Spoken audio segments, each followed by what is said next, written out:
Perkenalkan, saya Rani Wijaya dari Universitas Ekarina Prodi PGSD semester 4. Nah, saya memiliki NIM 2312030007. Video ini saya buat untuk memenuhi tugas mata kuliah saya, yaitu mata kuliah pedagogi yang diampu oleh Ibu dosen Dr. Melisa Nur Asiwa Sidaputar SPD MPD.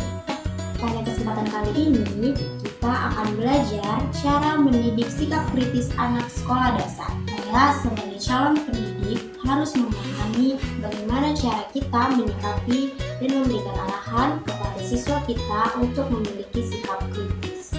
Karena sikap kritis sendiri harus diperlukan oleh pendidik maupun peserta didik. Kita mengetahui atau mengajarkan sikap kritis kepada anak kita ataupun anak didik kita harus mengetahui apa sikap kritis. Sikap kritis maupun keterampilan berpikir kritis merupakan kemampuan menganalisis gagasan secara logis dan rasional untuk menentukan tindakan apa yang seharusnya kita lakukan. Keterampilan ini mencakup aktivitas mental seperti mengidentifikasi, menafsirkan, menyimpulkan, ataupun memberikan informasi serta mengevaluasi argumentasi dan opini secara cermat sebelum menarik sebuah kesimpulan yang kita buat. Itu menurut Aini tahun 2019. Sebagai guru, ada beberapa metode yang dapat diterapkan kepada peserta didik untuk membuat mereka bisa berpikir lebih kritis dan bersikap lebih kritis. Salah satunya yaitu dengan metode diskusi. Nah, salah satu strategi dari seorang guru dalam mengimplementasikan dan meningkatkan cara berpikir kritis siswa yaitu diterapkannya beberapa metode. Yang paling mendominasi yaitu metode diskusi. Penyampaian bahan ajar, di mana kita sebagai seorang guru memberikan kesempatan kepada siswa untuk mengemukakan pendapat dan membuat sebuah kesimpulan ataupun menyusun berbagai alternatif pemecahan masalah dengan melalui interaksi dalam kelompoknya dan berinteraksi bersama bertukar ide tentang suatu masalah yang ditemui dengan tujuan untuk memecahkan permasalahan tersebut.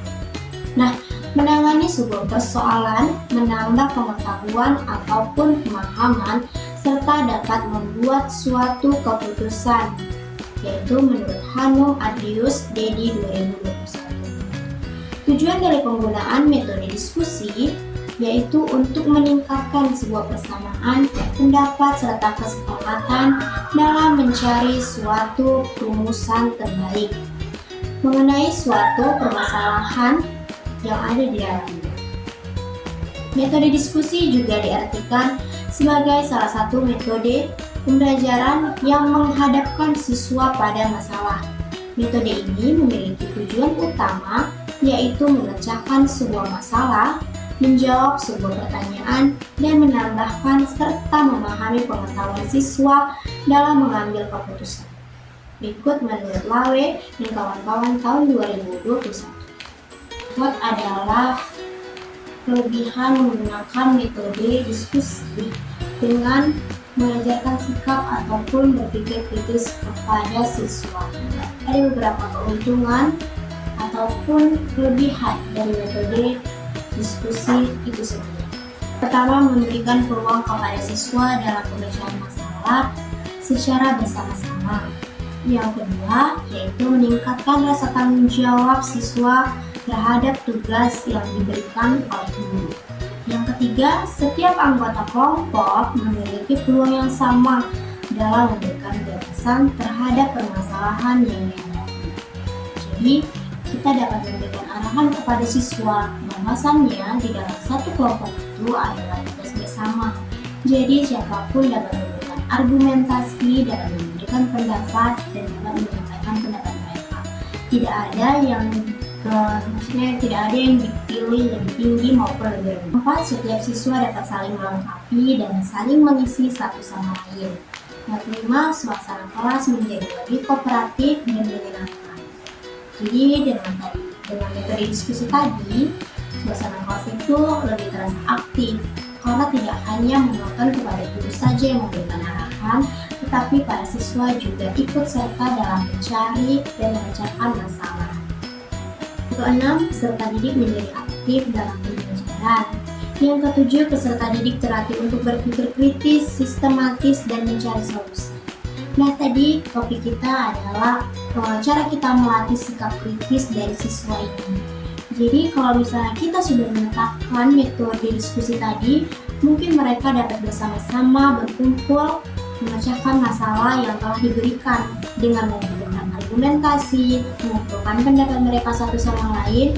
Mereka di situ juga diajarkan untuk saling menghargai, bersosialisasi, dan saling memahami pendapat orang lain. Dan di situ juga akan timbul yang namanya sikap kritis. Harapan yang terakhir ataupun yang ke-8 yaitu hasil pembelajaran lebih mudah diingat karena keterlibatan peserta didik dalam pemecahan masalah.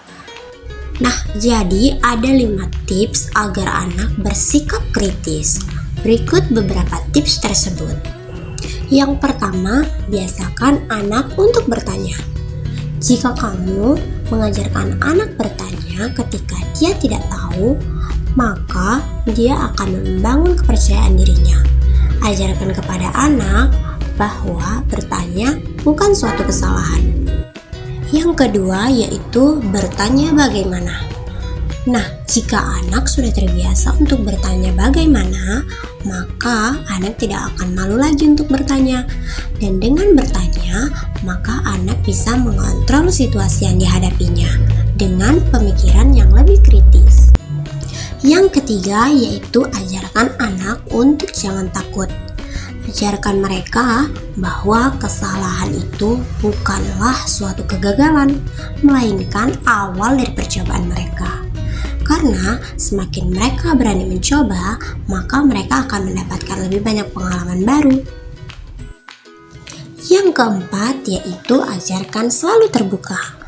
Nah, di dunia ini pelajaran bukan hanya soal matematika saja yang hanya memiliki satu jawaban. Tetapi persoalan di dunia ini sangat banyak. Persoalan di dunia dan persoalan dengan matematika sangat berbeda. Bahwasannya matematika hanya memiliki satu jawaban, sedangkan persoalan yang akan mereka hadapi bisa banyak. Ajarkan anak juga untuk bisa menerima pendapat orang lain. Ketika anak dan temannya memiliki pendapat yang berbeda, ajarkan mereka untuk menerima pendapat tersebut. Bahwasannya pendapat mereka benar, tetapi pendapat dari teman mereka juga bisa benar. Itulah persoalan yang akan mereka hadapi. Sangat berbeda kan dari persoalan matematika yang hanya memiliki satu jawaban benar. Yang kelima yaitu selalu cari teman yang berbeda. Nah, di sekolah dasar itu anak-anak hanya dominan oleh 1 atau 2 teman mereka. Mereka masih sangat malu untuk bergaul. Jadi, kita bisa ajarkan mereka untuk bergaul atau mencari teman yang berbeda, baik teman kelompok maupun teman bermain. Bahwasannya, ketika anak semakin banyak memiliki teman, mereka akan lebih banyak bergaul dengan berbagai karakter, sehingga mereka bisa memilah dan memilih, dan mereka akan mengembangkan sikap kritis mereka di dalam pertemanan. Sekian hasil pemaparan saya mengenai cara kita mendidik sikap kritis siswa kepada anak sekolah dasar. Semoga video ini dapat bermanfaat untuk saya dan teman-teman sekalian. Jika ada kesalahan, saya mohon maaf dan terima kasih.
Thank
you.